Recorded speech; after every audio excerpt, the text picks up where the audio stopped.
हरिओम। बोल सनातन धर्म की जय। और सनातन धर्म के सभी पर्वों की कथा सुनने के लिए हमारे चैनल को सब्सक्राइब करना बिल्कुल भी ना भूलें और वीडियो को लाइक किया करिए क्योंकि सबसे पहले मेरे चैनल में आपको सभी प्रकार की कथाएं प्राप्त होंगी। तो भक्तों, हलछठी व्रत की कथा आपको सभी को मालूम है। हलछठी कब है?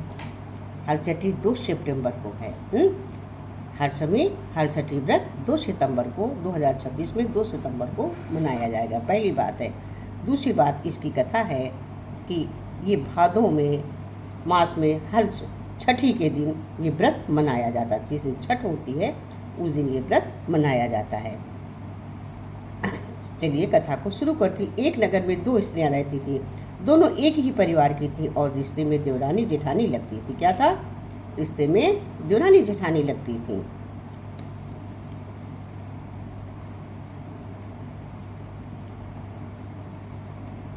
दोनों देवरानी जेठानी थी।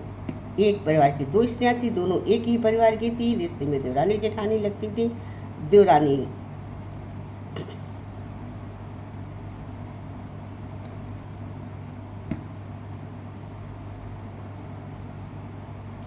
देवरानी का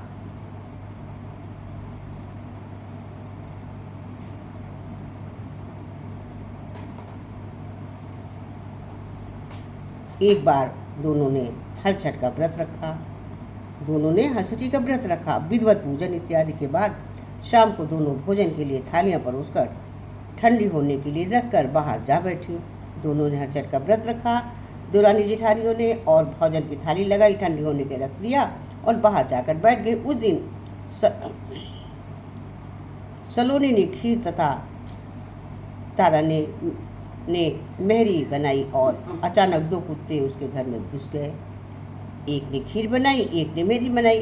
अचानक 2 कुत्ते उसके घर में घुसकर खाने लगे। अंदर से चप चप की आवाज़ सुनाई दी। दोनों अपने कक्ष में भीतर जाकर देखने लगी। सलोनी ने कुत्ते को खीर खाते देखा तो कुछ नहीं बोली तथा बर्तन से बची हुई बाकी खीर भी उसने कुत्ते आगे डाल दी। लेकिन तारा थाली में मुंह मारते कुत्ते को देखते ही आग बबूला हो गई। उसने कमरे का द्वार बंद कर दिया और फिर डंडे को उठाकर कुत्ते को मारने लगी। और कुत्ते को जब बाहर मिले तो कुत्ते को एक चाल फूकने लगे। जो कुत्ता सलोनी के यहाँ गया था, बोला मैं जिसके कक्ष में गया था वो स्त्री तो बड़ी भली थी। उससे खीर खाते देखकर मुझे और भी खीर बर्तन की मेरे सामने डाल दी। मैंने खा लिया, पेट भर गया और उसने खीर डाल दी ताकि मैं भरपेट खा सकूं। तब उसने भी मेरी आत्मा ऐसी तृप्त की कि मैं उसे बार बार आशीर्वाद देता रहा हूँ। मेरी तो ईश्वर से यही कामना है कि मरने के बाद भी उसी का पुत्र बनूं और जीवन भर उसकी सेवा रक्षा करके उसका ऋण चुकाता रहूं। फिर इस प्रकार उसने मेरी आत्मा को तृप्त किया है, उसी प्रकार मैं उसकी आत्मा को तृप्त और प्रसन्न करना चाहता हूँ। इस पर अब तुम बताओ तुम्हारे साथ क्या बीती।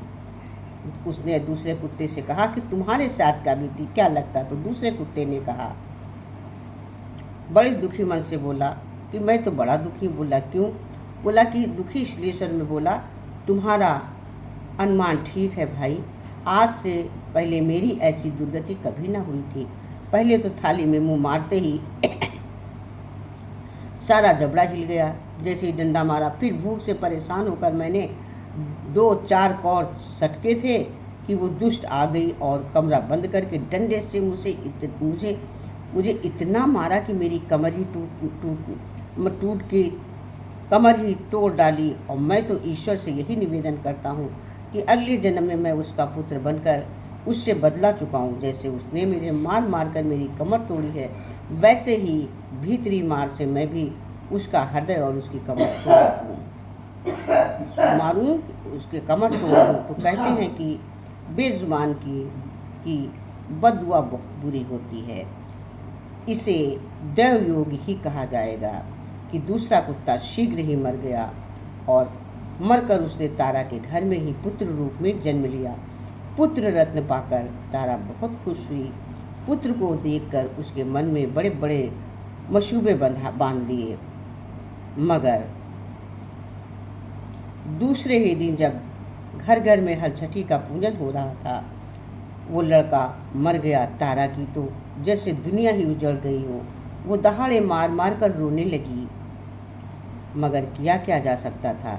जैसे तैसे उसने अपने सीने पे सब्र का पत्थर रख लिया। फिर तो वो वर्ष उसके लड़का होता और हलछठी किस दिन मर जाता।